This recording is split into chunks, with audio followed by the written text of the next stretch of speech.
భద్రాద్రి కొత్తగూడెం జిల్లా భద్రాచలం దగ్గర గోదావరి నీటి మట్టం 1 అడుగు మేర తగ్గింది. గోదావరి వరద 52.2 అడుగులకు చేరడంతో మూడో ప్రమాద హెచ్చరికను ఉపసంహరించుకున్నారు అధికారులు. ప్రస్తుతం రెండో ప్రమాద హెచ్చరిక కొనసాగుతోంది. భద్రాచలం నుంచి దుమ్ముగూడెం, చర్ల మండలాలకు, అటు కూనవరం, చింతూరు మండలాలకు 2 రోజులుగా రాకపోకలు నిలిచిపోయాయి. లోతట్టు ప్రాంతాల జనాలను పునరావాస కేంద్రాలకు తరలించారు అధికారులు. దీనిపై మరిన్ని డీటెయిల్స్ ఖదీర్ అందిస్తారు. భద్రాచలం వద్ద గోదావరి నీటి మట్టం 52 అడుగులకు చేరువలో ఉంది. నిన్నటి వరకు 53 అడుగులు ఉండటంతో మూడో ప్రమాద హెచ్చరికను జారీ చేశారు. దాని కారణంగా అనేక ప్రాంతాలన్నీ కూడా నీట మునిగిపోవడం జరిగింది. అయితే ప్రస్తుతం గోదావరి నీటి మట్టం అనేది స్వల్పంగా తగ్గింది. దాంతో మూడో ప్రమాద హెచ్చరికను ఉపసంహరించుకోవడం జరిగింది. ప్రస్తుతానికి AMC colony, Subhash Nagar colony, కొత్త కాలనీ, అశోక్ నగర్ కాలనీలో వాటర్ వచ్చి చేరడం జరిగింది. ఏఎంసీ కాలనీలో అక్కడ నీట మునిగిపోవడంతో అక్కడున్న స్థానిక ప్రజల్ని పునరావాస కేంద్రానికి తరలించడం జరిగింది. అదేవిధంగా అశోక్ నగర్ కొత్త కాలనీ నుంచి కూడా 30 మంది తీసుకొచ్చి పునరావాస కేంద్రానికి తరలించడం జరిగింది. చర్ల మండలం వైపు ఉన్న మార్గ మధ్యంలో ఉన్న ఒక స్కూల్లో పునరావాస కేంద్రాన్ని ఏర్పాటు చేయడం జరిగింది. ప్రస్తుతానికి భద్రాచల లోతట్టు ప్రాంతం అంతా కూడా నీట మునిగిపోయింది. అదేవిధంగా బూర్గంపాడు నుంచి కుక్కునూరు వెళ్లేందుకు రాకపోకలు నిలిచిపోయాయి. అక్కడ మార్గం కూడా కట్ అయిపోవడం జరిగింది. ప్రస్తుతానికి భద్రాచలం నుండి అటు చింతూరు, వేలేర్పాడు, ఒరిస్సా, ఛత్తీస్గఢ్ లాంటి ప్రాంతాలకు వెళ్లే మార్గం కూడా కట్ అయిపోయింది. దాంతోపాటుగా ఇటు దుమ్ముగూడెం, చర్లకు వెళ్ళటం కోసం కూడా రాకపోకలకు అంతరాయం కలుగుతూ ఉంది. వరద నీరు మొత్తం రోడ్లపైకి వచ్చి చేరడంతో అక్కడున్న స్థానికులు రాకపోకలు నిలిచిపోవడంతో తీవ్ర ఇబ్బందులు ఎదుర్కొంటున్న పరిస్థితి.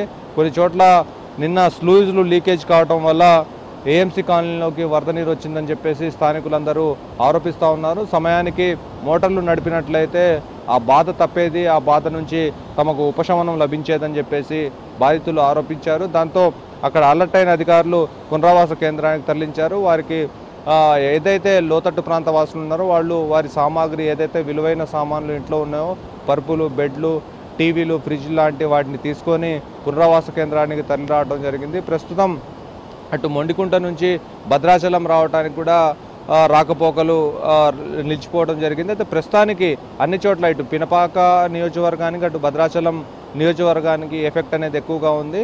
భద్రాచలాన్ని ఆనుకొని ఉన్న ఆంధ్ర ప్రాంతానికి కూడా ఎఫెక్ట్ ఎక్కువగా ఉండటంతో అక్కడ అంతరాయం అనేది ఏర్పడుతూ ఉంది. ప్రస్తుతం అనేక లోతట్టు ప్రాంతాల్లో విద్యుత్కు అంతరాయం కలుగుతూ ఉంది. ప్రస్తుతం గోదావరి అనేది ఎగువన కురుస్తున్న వర్షాల కారణంగానే భారీగా పోటెత్తింది. దాని కారణంగానే నిన్న ఒక్కసారిగా 53 అడుగులు వచ్చిన తర్వాత మూడో ప్రమాద హెచ్చరికను జారీ చేశారు. దాని తర్వాత ఇప్పుడు 52.2 అడుగులకు రావడంతో మూడో ప్రమాద హెచ్చరికను ఉపసంహరించుకున్న తర్వాత ప్రస్తుతం ఏదైతే ఎగువన కురుస్తున్న వర్షాలు ఉన్నాయో అవి కూడా తగ్గుముఖం పట్టడంతో గోదావరి క్రమక్రమంగా తగ్గుతుందని చెప్పేసి భావిస్తూ ఉన్నారు. ప్రధానంగా ఇటు చర్లలో ఉన్న తాలిపేరు ప్రాజెక్టుకు భారీగా వరద పోటెత్తింది. అయితే మొత్తంగా చూస్తే 13 లక్షల క్యూసెక్కుల నీరుని దిగువకు విడుదల చేశారు. అయితే క్రమక్రమంగా తగ్గుతూ ఇప్పుడు ప్రస్తుతం 41,000 క్యూసెక్కులను దిగువకు విడుదల చేశారు.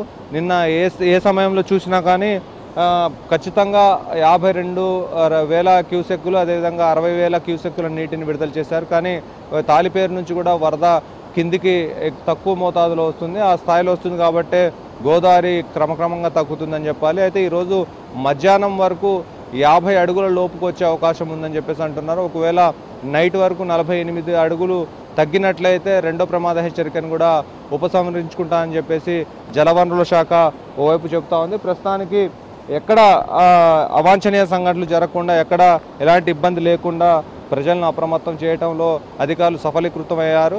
అదేవిధంగా నిన్న మంత్రి తుమ్మల అక్కడ మీడియా సమావేశాన్ని ఏర్పాటు చేయడం జరిగింది. స్థానికంగా ఉన్న ప్రజానికానికి ఎటువంటి ఇబ్బందులు రాకుండా అధికారులు జాగ్రత్త పడాలని, అదేవిధంగా ప్రస్తుతం అధికారులు ఎవరైతే ఉన్నారో అధికారులు అందరూ డ్యూటీలో ఉండాలని చెప్పేసి ఆదేశాలు జారీ చేశారు. తుమ్మల నాగేశ్వరరావు అక్కడ ఉన్న కరకట్ట ప్రాంతాన్ని కూడా సందర్శించడం జరిగింది.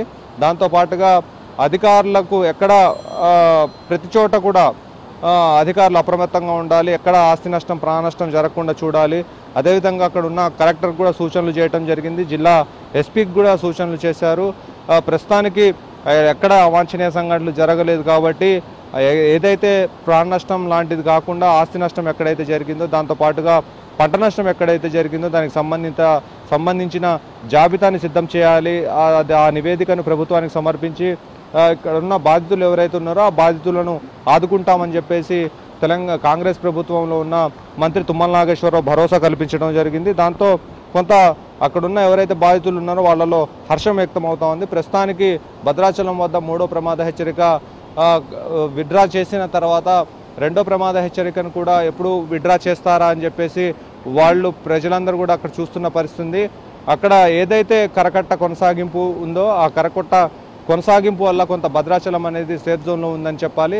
అయితే ప్రస్తుతానికి అటు ఛత్తీస్గఢ్, ఒరిస్సా అదేవిధంగా ఆంధ్ర ప్రాంతానికి వెళ్ళటం కోసం మార్గమధ్యం మొత్తం కూడా కట్ అయిపోవడంతో అక్కడ రాకపోకలకు అంతరాయం ఏర్పడింది. ప్రస్తుతానికి అక్కడ పరిస్థితులన్నీ కూడా సద్దుమణిగాయి.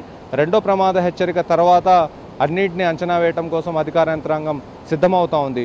ఇది మొత్తంగా భద్రాచలం వద్ద ఉన్న Godavari updates. Over to studio.